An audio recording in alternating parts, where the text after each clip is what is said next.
Welcome back to another episode of the Marketing Quacks Podcast. I'm your host, Ryan Dozer. And if you're new to the show, the mission here is to expose the quacks and gimmicks in the marketing industry while featuring some great marketers and entrepreneurs along the way. On this episode, I'm really excited to welcome my guest, Koray Tug. I apologize if I butchered that name. I tried to say it here before the show. But Koray is the CEO and founder of Holistic SEO Communities. He's a speaker and also a thought leader in the SEO space in general. So thank you so much for joining the show. Thank you for inviting me. And it's very rare that actually I do podcasts lately, but when I see your name, I say, why not? And let's do it. Yeah, I appreciate that, man. I've had some other pretty good SEOs on the show too, so I'm glad you could join that list. So let's do a quick intro on who you are and what you do for those who haven't heard of who you are. So I actually started the SEO industry from the casino niche. Then I was a PBN manager. Then on the first day of the August 2018, I lost the entire PBN, which was 3,000 PBNs, members. man. Yeah. Then I started to learn actually the search engine optimization from a new angle. And one day I was, let's say, in a bad mood a little bit. Then I started to read the Google patterns and especially my dear mentor, even if he's not around anymore, the Bill Slawski. And I have read probably like more than 3,000 articles from him and more than 4,000 Google patterns. Then I started to actually bind different things to each other and I created a new methodology called Topical Authority that relies on the semantic principles, mainly in understanding the search engine. I started to write some case studies, then it became a kind of main attraction. And today I have an agency, I have a community, a course, and soon there will be the conference section together with that, and maybe in the future some SaaS as well. So we are just expanding. Yeah, and before we dive into kind of the details of holistic and semantic SEO, what are your high level thoughts right now on just the current state of SEO, right? What are your thoughts on SERP quality? We got Forbes and Reddit dominating the SERPs. Just what do Yeah, you think about what's going on right now? I believe the main problem in our industry is that people don't read the past because what they complain about right now, it was already a current state like 12 years ago. People even were actually hiring their subdomains. Most of the news websites and most of the again these high, let's say, high authority sites and the brands and publishers, they were actually renting their subfolders, they were renting their subdomains. Then actually Google created another penalty for most of the subdomains on that timeline, and being even announced inorganic site structure. Let's say you are New York Times and one of your subdomains are just about let's say casino, or let's say it is just about a certain type of thing, and this was a current state like around 12 or maybe even more than 12 years ago, like maybe 14 years ago. So when I look at the current situation, I believe people start to get a few reality that I was already talking about. First, Google doesn't have to be fair. It's just a company which tries to make money. So I also call it like search engine unfairness. Basically, it doesn't have to be fair. It doesn't have to rank you, even if you are the most quality one. They are just trying to make money while decreasing their cost. It's always the number one goal of Google, and that's why I created the concept of cost of retrieval. Entire methodology that I have relies on decreasing the cost that you are creating for the search engine while increasing your quality so that you can be chosen instead of someone else. And about their deals, yeah, it's true that Reddit is actually dominating the SERP, but according to the third-party metrics, they have just around 1 billion clicks amount. But at the same time, I believe that Wikipedia is around 30 billion clicks amount. So I'm not trying to defend Google or something here. But believe me, I am the last person to defend them because I call Me the too. most of the influencers as just Google parrots because they are trying to just be friends with the Googlers so that they can actually get some benefits from that. So I am very against most of the Google search relations teams and their propaganda. I can tell it explicitly with confidence. But at the same time, I believe Google is also teaching a lesson. And one of the lessons is here that actually, if you start to create bulk amount of auto-generated content, eventually it will be also harming you or entire web, and they will start to go with the forums. And if you force too much as a community, a search engine, engineers there, they will be giving some certain decisions and they won't be caring about, let's say, creating the best possible algorithm to filter everyone. They will just get entire cluster down. In this case, it is affiliates, and they will bring another cluster, which is mostly e-commerce and the forums. And sometimes these clusters actually compete with each other as individual sites and also from cluster to cluster. Sometimes you will see news websites rank for everything. Sometimes you will see forum sites rank for everything. And that's why, as an SEO, as a holistic SEO, you need to optimize everything for every vertical. So whenever they change things, still you will be prepared. So this is my thoughts. Yeah. No, that's really detailed there. I appreciate that. So let's talk about holistic SEO, right? How would you define this on a very high level to someone who's never heard of this or someone who's kind of dipping Yeah. their toes in SEO? Define I will, holistic SEO. I will explain it with just one simple example. I was in Saigon 2023. I started my speech by just actually explaining holistic SEO with this. So let's say my business ranks higher during the rainy days.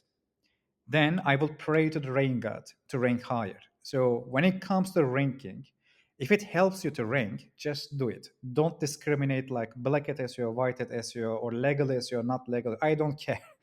I just want to turn clicks to money. That's my goal. That's my vision. I don't care about all the, I don't know, all the obsessions that people actually have lately with all these names. They say parasite SEO is bad. Why? Because they use a website for another purpose and the readers don't know it. So Google forces us to do that. Actually, it's not my choice. I wouldn't like to have any PBN, to be honest, and destroy all the PBNs, and I will learn all your patterns. Eventually, I will change what I do according to the algorithm. So holistic SEO is basically doing anything just for ranking. And I can tell this right now since 4 years passed, but in one of my first case studies published, and it was hungrycredit.com, once I went into the CEO room and I said that, how about we do a major DDoS attack to the competitor servers? Because I know from my PBN days, we were able to actually burn the disks of the servers. If we send like 50 million like requests from trustworthy IPs, they will try to respond and then they won't be able to respond. And for 2-3 weeks, they will be just out of the game. And luckily, the CEO didn't accept it, but it was basically my transition from black hat to the white hat a little bit, and I had the reflexes from my old times. But basically, if it helps you to rank, learn semantics, use links, or do whatever you want. But basically, don't discriminate and do everything. And that's why it is holistic, whole. We do everything, and we leave nothing to chance. That's the holistic Yeah. aspect. And that makes complete sense, right? So where does like latent semantic indexing or LSI keywords come into play here? Because that's got to be a big part of what your strategy is. Am I wrong saying that? Slightly, but I believe there's a misconception there. So Susan Dumais from Microsoft and Yahoo Search, actually, he invented this. He joined to the Microsoft later, but he invented LSI actually in 1972. It's a very old concept. And basically, it is about binding certain type of terms to a kind of indexing structure. So let's say there is a index documents, and they are trying to assign a certain type of main term to represent entire index, and under that main term there are other type of related terms that appear in all these documents. So if you're able to actually exceed overall relevance threshold for group of the terms, you will be placed in that index. If you have terms from multiple other index, for instance, your rankings will drop since you are not consolidating it. So in a way, it's helpful, but technically, and out of my respect to the Biloslavsky, I must use the terms as they are. So LSI is not something that directly the Google is actually using, and that's why when we try to optimize things, actually we use different type of methods that they call phrase-based indexing from Anna Peterson, for instance. But overall, when people say LSI, they don't mean actually what Susan Dumais invented in 1972. They just mean using related terms, or they just mean some n-grams or some, let's say, phrases that appear together based on semantic relations. And of course, we use that if they use it in that meaning. Yeah, and that makes sense. Let's talk about entity oriented search, another term that you've thrown around quite a bit in what you teach. Talk about the importance of this and also just how can businesses or website, understand this concept to improve their rankings overall. Okay, I will give just one simple example so that everyone, even from a beginner level, can understand it. So I will use actually one person name. I will use a predicate and I will use a noun. Tom Hanks is the person. Tom Hanks acted in, let's say, Green Mile. If you have this sentence directly in a document, Tom Hanks is the entity, and we have a predicate which is acted in, which means the document context should be about cinematography. If I have Tom Hanks married to, which means it is about the biography of the Tom Hanks. So it means Tom Hanks is the entity. We have two attributes, one cinema or cinematography, one is biography. According to the predicates and nouns and their weight, the search engine will try to understand whether this document is about cinema, whether it is about biography. And according to the weight of the context, you will be bind into the different type of keywords in terms of relevance. If someone searches for, let's say, the Green Mile cast, your document can rank there. If someone searches for actually Tom Hanks' first wife, your document won't rank there because you are not having enough level of weight to be actually stay relevant to that context. And sometimes you can't put every context into the every page. You might need to actually have two pages about Tom Hanks. One is about cinema career, one is about biography, for instance. And then you will need to actually calculate a little bit distance, which entities. I was about to say triple, but sometimes people get confused for that. I will just say entity, since finally after 5 years, we most of us know what it means.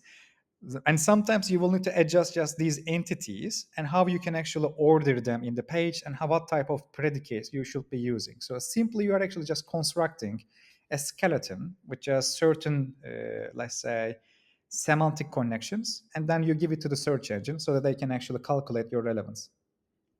That makes sense. Yeah, from a high level. I like how you go into this stuff in detail. I appreciate you doing that. So let's talk about like micro semantics. I think I've seen you throw this term around a decent amount too. Talk about how micro semantics can really, it's like the small changes make a big difference overall, is how I understand it. Provide example of how this works. Okay. I created this concept actually in again Saigon. I announced it in Saigon at least, 2023 SEO Mastery Summit.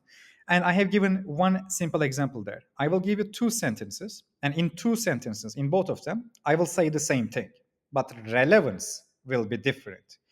The first sentence is the financial advisors help families to achieve financial independence.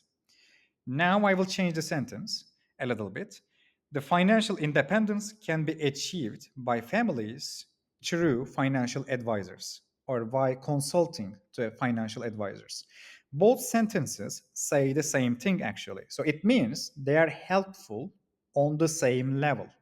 When you use it as a sentence, it means the same thing, it gives the same message, and it is helpful as same. But relevance is different. In the first sentence, financial advisor actually will be the most relevant term, and it will be the heaviest term for context. In the second one, financial independence will be the most important term. If the keyword that you are trying to rank for is financial advisors, use the first one. If you are trying to rank for financial independence keyword or related keyword, use the second sentence. It explains by just changing the order of the verbs or order of sentences or order of paragraphs and web page components across 1000 web pages maybe, you can create a macro difference after that point. And macro semantics, there it's about actually more general changes. Let's say you just change entire header area for entire website. It's a little bit more macro change, but micro means small detailed changes, which is harder to do or understand. Yeah, yeah, that makes sense. Did you So now understand? I want to talk So, about. Yeah, no, that makes sense completely. So let's talk about topical authority now. So I feel like there's a new definition of topical authority every other week, it seems. So how do you define topical authority? And just like with AI now, because AI, people think that you can just create 200 articles with AI and you now have topical authority. So I want to hear your thoughts on topical authority. thank you. Thanks for asking that. So first of all, maybe it won't be that much appropriate to say, but it's funny because when I announced the topical map concept in the famous interview with my dear friend Matt Digity, I saw that even the next week people started to sell it. But actually, I didn't show anyone how it is done or what it exactly is. So it was really interesting. Then the term became so famous, and it actually annoyed the link builders because everyone focused on the semantics. No one buy the links. Then it also bothered me too. That's why, again, in my every speech, I always say that if you want to sell your links, you can sell it to me. Just do me a favor and do a discount, please. Because people usually think that I am against that. I am not. And I am using everything to rank basically. I always explicitly say that. And then again, some link builders claim the opposite. So when it comes to the topical authority, actually, as I said, cost of retrieval, which means how costly your content to understand, how costly your web documents to retrieve. So this is one metric. The second metric is about actually overall relevance of your website to a topic and also the accuracy of that specific website's content or the functions. So the purpose there is giving a search engine a pattern of content for a pattern of query. Let's say WikiHow, for instance, they always focus on a certain type of template, but not a topic. That's an important difference because it's always about how to contents or how to format. But it is not about a certain topic. It might be about how to run faster or how to clean your skin or how to, I don't know, just go to space or anything can be there. So it's a multi topic website with a single format. Because when search engines actually see that there is a website for a topic and for a pattern, and it is able to satisfy users enough level, then they start to rank it and they don't check even other websites because they are already happy with one of them.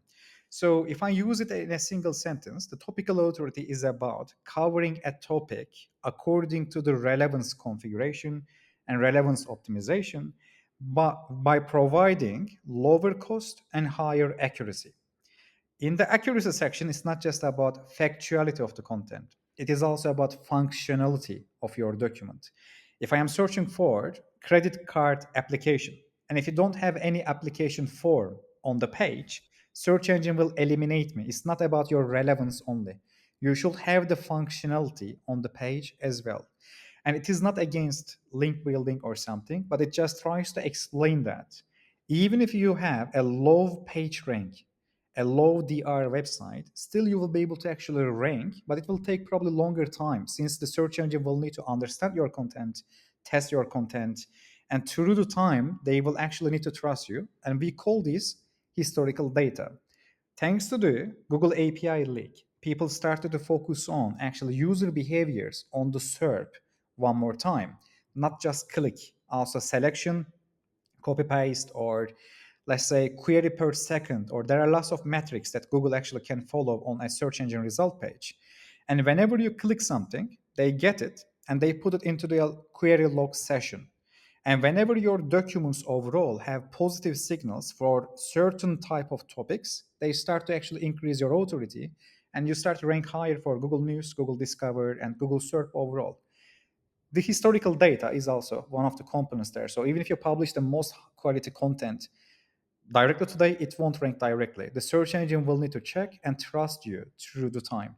But when usually people say topical authority, they just focus on this, cover a topic by creating 5,000 pages or 200 pages, whatever. But the thing is, right now, we have AI. Anyone can create it. The important thing here is creating difference is the most important part as much as possible. So I can't just use AI to just generate 200 articles on a topic and now I have topical authority in Google's eyes. That's what I think some of the advice that's actually given out there. The thing is that there are too many SEO influencers and they try to, I believe, sell stuff all the time by hyping people like how I did, let's say, I don't know, $3,000 in just 10 seconds, how I did, I don't know, how I rank a website in, I don't know, 20 seconds with AI. So it sounds perfect, I know, but if everyone writes the And they same, got the clickbait thumbnail and the graph going up. Yeah, oh yeah, yeah. yeah, definitely. And if everyone does it so easily, then it means there is no difference. And the Google has to choose the difference, which means you will need to cover it deeper, which means you will need to add way much more detail about the specific thing, or you want to cover it wider. So I have a case earlier from Svalbardi. I also did an interview with the owner of that company, and we outranked Healthline, Medical News Today, WebMD with Svalbardi e-commerce website, and we did it just 27 articles. It's a case study. It is written by explaining the quality thresholds in the SERP. And there, we didn't publish that many documents, but we published it so deep. The search engine actually realized the quality there, and we published everything at the same time to get the attention of the search engine in this case. So it's about your conditions. And right now, I believe people again, I believe SEO industry has too many treasure seekers, and they always try to find the shortcut trick and they lose more time, to be honest, by doing that. Yeah, that makes sense. So one other question I have for you is talk about future proofing, right? So if you had to give one piece of advice, whether it's like holistic or semantic SEO based, if someone asked you, "Hey, how do I future proof my website?" What would you say? Branding. If you have brand search demand, if people directly has queries for your name together with your products or together with your industry, it will directly make Google think that you are a brand, you are a real world business, and it will directly help you to be tolerated by Google and their algorithms. If you don't have any brand search demand, it's really harder for you to rank or stay safe from most of these updates. Yeah, so building up that knowledge graph is another way to say that in Google of just your Yeah, yeah, yeah, for sure. So how would you talk about so like all these alternatives coming out in the AI powered search engine space, right? We have yeah. Perplexity, we have Search GPT in the works. What are your thoughts on all of these? I first of all I love it and I'm excited about that. The secondly, it will be definitely benefiting the semantic SEOs further because most of the large language model based search experience and search engines they will need to be favoring way much more detailed documents and documents that are able to also communicate with each other because basically when you have an LLM based or AI search engine, it is able to choose a page and its most related section, and then it is able to choose another document with another section, and they're able to combine these two paragraphs to each other as a single result. So technically today the traditional search engines are not able to do that much. Most of the time what they can do is they can represent entire term with a certain type of, let's say, keyword in this case to keep it simple. Then they can bind that representative term to the query. But when it comes to the LLM, it's not about that much relevance. It's directly extracting the information from the page and also reforming it with other information from other pages, creating it, giving it to the user as the end output.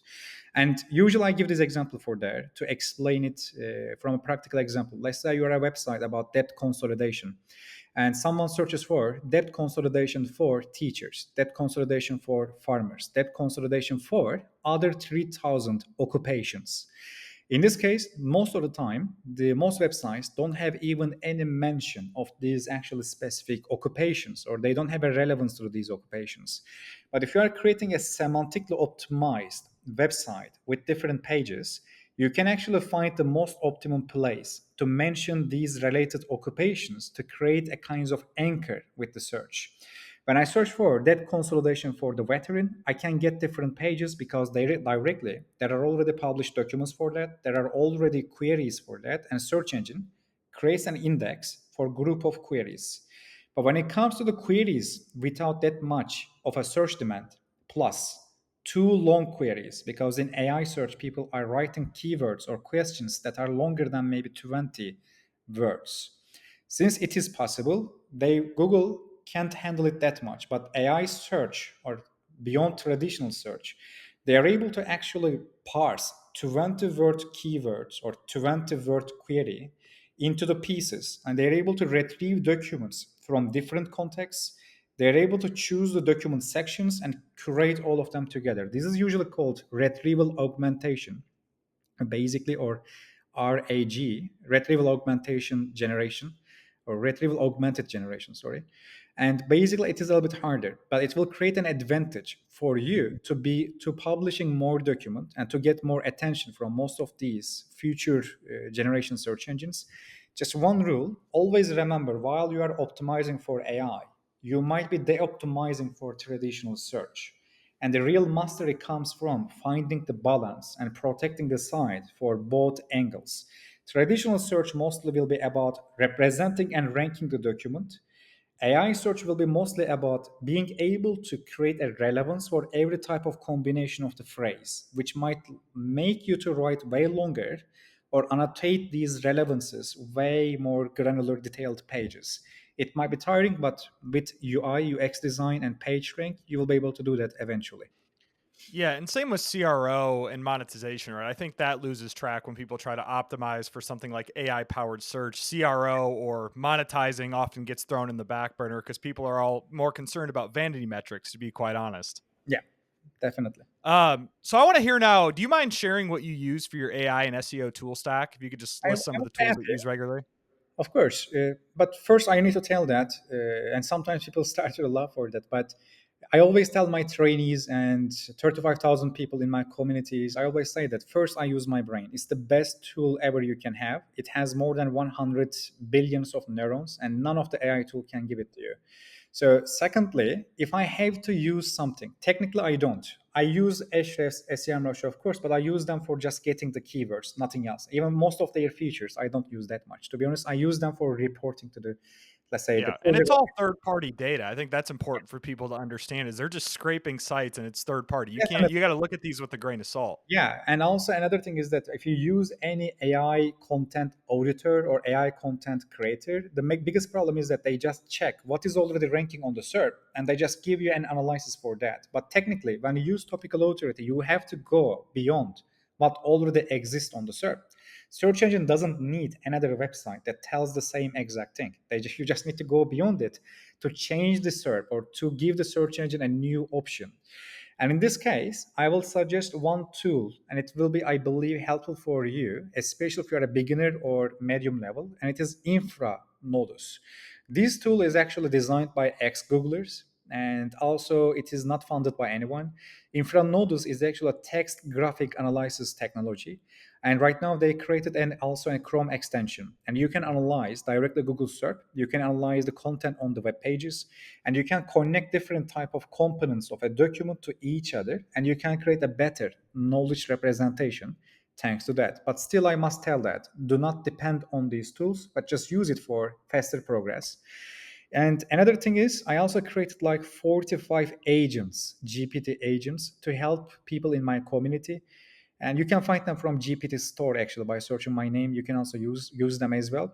And usually some of these agents are very easy. For instance, one of them is just checking missing entities for your context and suggest you to insert them to document in the way of, let's say, protecting your sentence structures.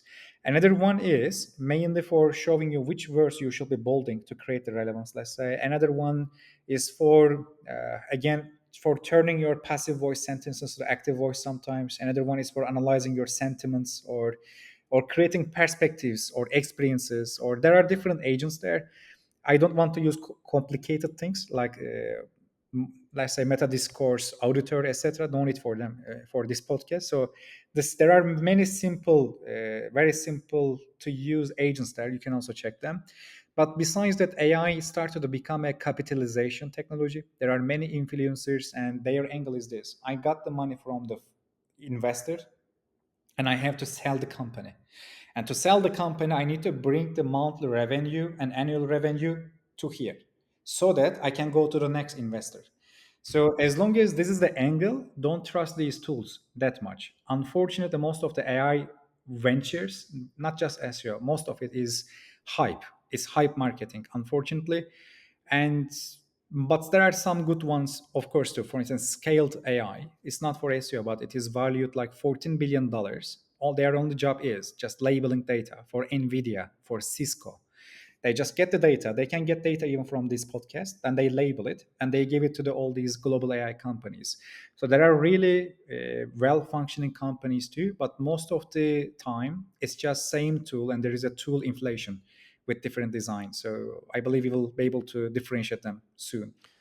I actually made an entire YouTube video going on the rant about how AI is all white label. 99% of the tools are white label OpenAI, white label Claude, white label Llama, whatever the LLM is.